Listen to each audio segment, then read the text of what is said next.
you see all of the trees. These are all orange trees, aren't they? Yeah, sour orange we call them. Very good. Hello and welcome back to Iran Travel Guide. We are here with a new chapter. We are in the city of Shiraz in one of the most beautiful gardens in this city, which is called the Narenjestan garden. Naranj is the word we use for orange, but not the orange that you think is the orange. Special type of sour orange. Sour orange. And in the beginning of the spring, as you see there in the both sides there are orange trees, and in the beginning of the spring when you walk here you can feel the smell of the orange, smell of life and freshness. So this is Narenjestan, the land of oranges essentially, and behind us is the palace which was built here. It was built in the late 1800s by one of the Khans who was exactly, one of the Khans who was the governor of the Fars province at the time of the Qajar dynasty. And this, as you see, this house has different parts. There's one part which you can see, which is the outsider or the reception part, to like just taking care of the guests and people who are not a part of the family. And on the other side behind it there is another house, which is the private quarters, the residence where the governors would have lived. Now today it's had a radical shift. It's actually become a university for some time, and now a tourist attraction. So it's been many things throughout its history.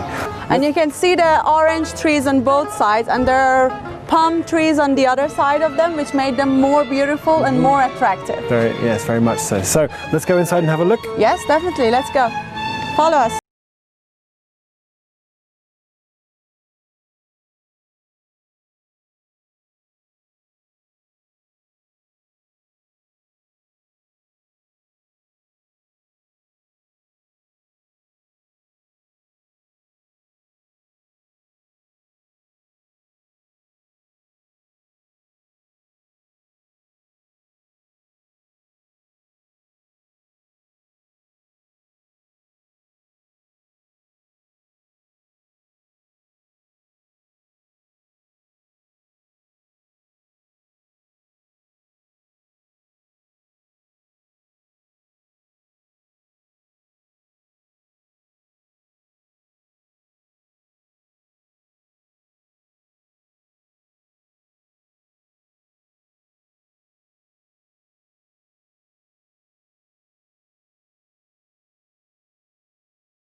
Biruni. Biruni means the reception part of the building, where the governor of the province of Fars would accept his guests here and would give them like services at this area, at this place. Here he would have his meetings, he would have his receptions, he would have court functions. Essentially all the things that a Khan would do at that time would take place here.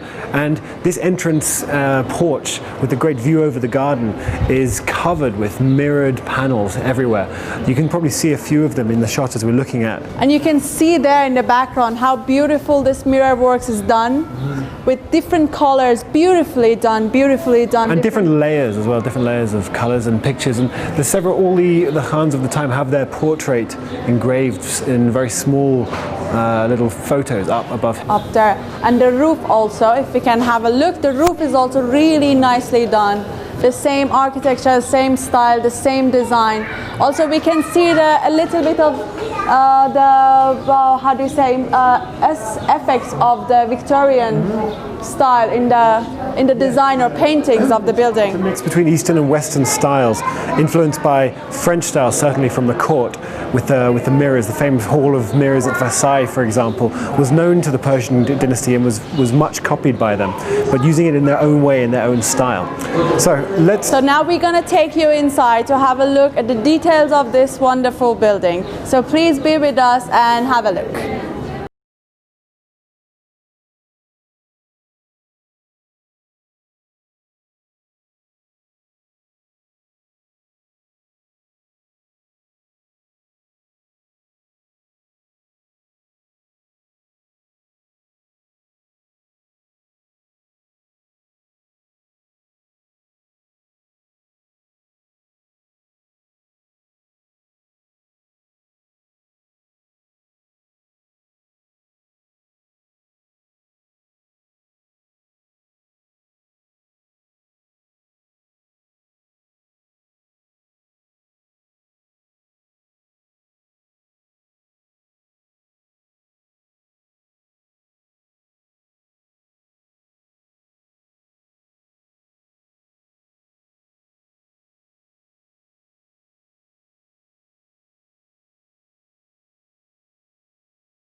kind of reminds me of Africa.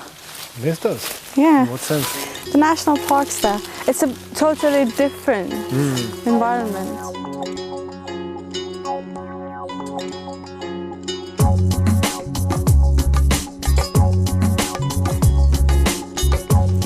Hi and welcome back to Iran Travel Guide. We are sitting in a beautiful forest in north of Iran. And just before that, me and my husband were just having a little bit of chat about the forest in Iran. Yeah, we know that there are lots of forests in the north here. We perhaps didn't know that there's a whole variety of them across the country. You might have this like misunderstanding that Iran is only deserts or like hot areas. But actually in north of Iran there is the coastline of Caspian Sea. It's quite beautiful, green, and the nature here is wonderful. Yeah, the ecosystem is a very special one because of the cold air coming down from the Alborz Mountains and the warm, salty, wet air coming in from the sea, which creates a unique environment for plants and animals. And the Caspian Sea coastline, the whole coastline of the Caspian Sea is like 4,400 kilometers. Out of that, 600 kilometers belongs to Iran. To Iran. So imagine this 600 kilometers, which is there in just along the north southern of coast, Iran, yeah. is covered by mountains, Yeah. forests, and beautiful green areas. And it's interesting, you watch the vegetation change as there's this coastal plain which in some places is just a few kilometers wide and others extends for 80 or 100 kilometers. Then suddenly hits the foothills of the mountains and goes up, and the vegetation changes. It becomes pine forests, it becomes much higher up, the air becomes a little bit drier, and then when you get to the top of the mountains and start coming down to Tehran and Karaj and places like that, again it changes, because most of the rain falls on this side, which is why it's so moist. And the forests of Iran are not only located in north. No. Of course, like the majority of the forests are in the north, but still in other places you can find different type of forests. Yes. And the most important thing is that these forests are like rich areas in terms of plants, in terms of animal species. Yeah, they have a huge biodiversity. And when you look at the forests going into, say, the northwest of the country, they become much more European, alpine style. But then the forests in further west, they become a little bit drier, a little bit browner, especially in winter. And then there's even the forests in the south, the extensive palm tree forests in the south of the country. And lots of different fruits and nuts, like walnut tree is very common in north of Iran. And walnut is my favorite. No, and because of the range of climates that Iran has, it's got a huge variety of fruit. We get tropical fruits, and we get sort of apples and pears and ones that perhaps you're more used to. But even alongside that, there's watermelons. There are walnuts, different types of melons. Yes, very good. Yeah, depends on where you are. You can try the local fruits or local, basically, vegetables of that area. Yeah.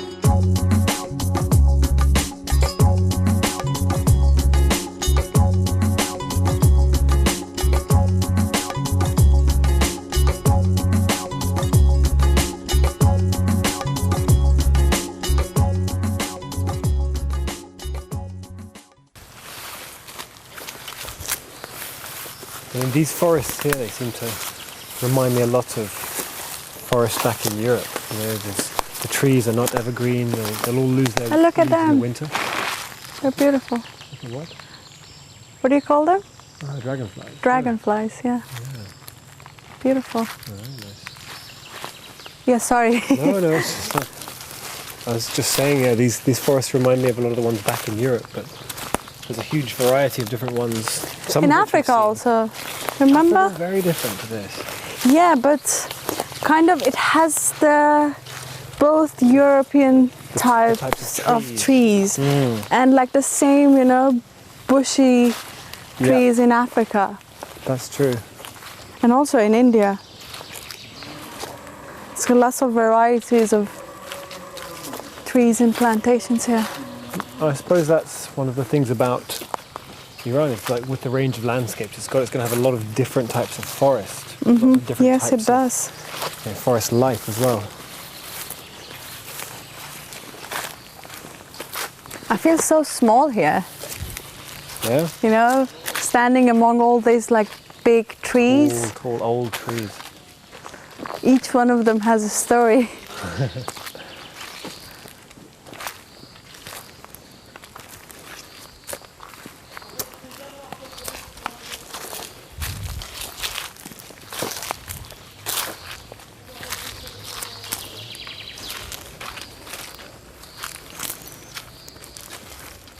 You know, in the west of Iran also there are different types of forests. What sort of forests do they have there? West also is quite rich in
important thing about the forest in Iran, specifically the North Forest of Iran, is the birds and the role these forests play for saving these birds. Okay.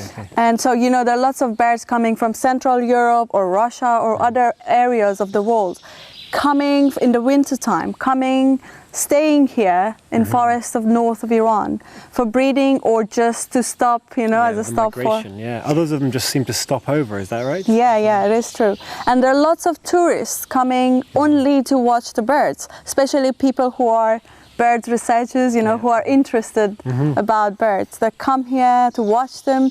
I know that in some areas for specific types of birds, you can even go hunting, but with limitation, of course. Of course, yeah. But it plays an important role in preserving animal species as well as plant ones. That's true. I mean, that's the role of the national parks, which are being put in place extensively here to protect and preserve this environment for the generations to come. And also, it's like something magical about the forest that we are right now, is that you can hear all the birds, but you won't be able to see them. No, you can't. We've been looking around and we can barely spot any of them. We can hear them, we know they're around, but it's very difficult to But spot. for me, it's just a matter of how beautiful they sound and how lovely they are.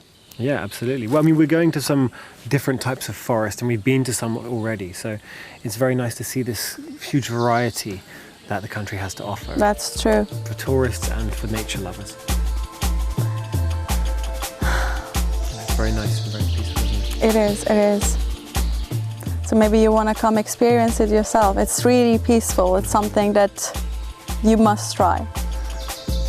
Thank you for being with us. See you next time.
think that's the end of the game, no?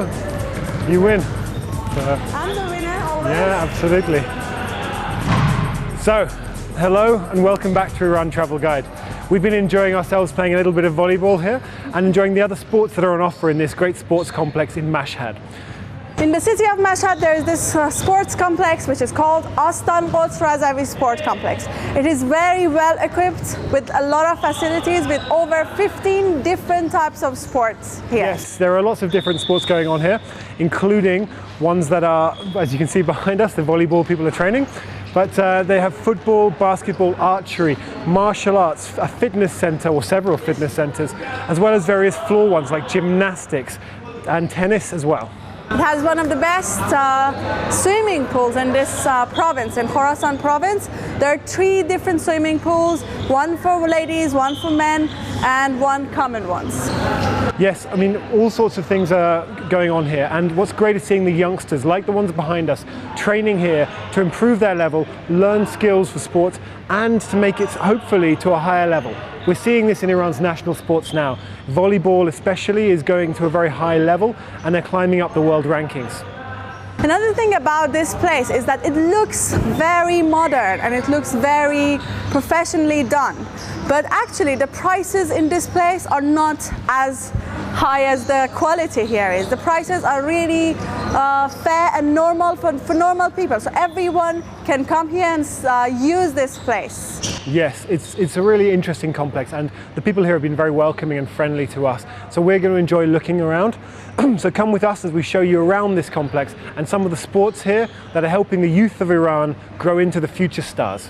I hope we actually get some time to do some sport here also. It's very tempting. Yes, it is, especially the volleyball. So right, come with us as we show you.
Welcome back to Iran Travel Guide. We've been looking at the different sports here in Astan Quds complex in Mashhad, northeast Iran. We've looked at volleyball and basketball, but also here there are a number of swimming pools. Where we're standing now is the man's swimming pool. It's for men only, and that's why I'm here alone. There is a women's swimming pool on the other side of the complex. As you can see here, there are different pools in operation behind us as well. There's a learner's pool at the back of the room. There's a deeper pool here with lanes for swimming, for learning more technical things. And on the far side, there are smaller swimming pools for practicing, as well as jacuzzis and saunas. Here we see swimming lessons going on. It's where the youth of the city can come to learn how to swim and practice their skills. Some of them have been here for a long time and they keep coming back. Many people here practice more than one sport. One of the things we see here as well is a real willingness to learn. Adults can come, children can come, families also can come here and all enjoy swimming for its health benefits as well as the leisure facilities that are here. When we look around here, we can hear all the hubbub and noise of the children, and it's clear that everyone's having a really good time. So we're going to have a look around this area. Come with us, we'll show you a bit around the pool and then we'll head on to the next location. Thank you.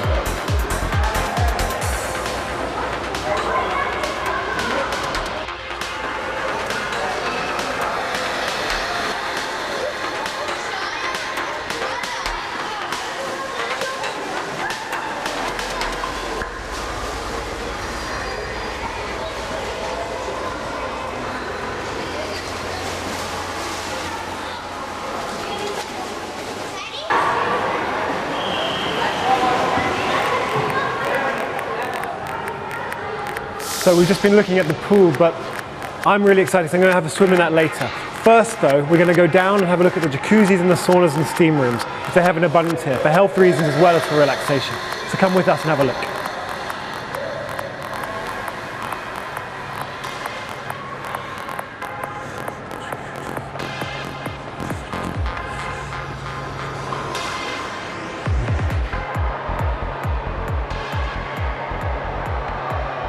So these are the jacuzzis we were talking about, and they're very nice, warm and inviting. But we're going to go and have a look behind me at the sauna and steam room.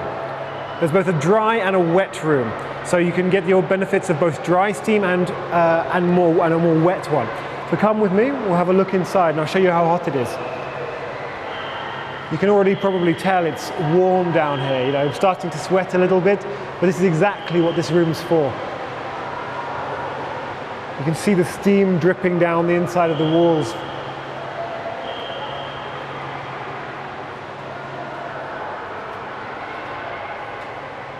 So here we go, have a look at this. This sauna is at 72 degrees centigrade, very, very hot, but only 15 degrees humidity. It's a dry room, very dry.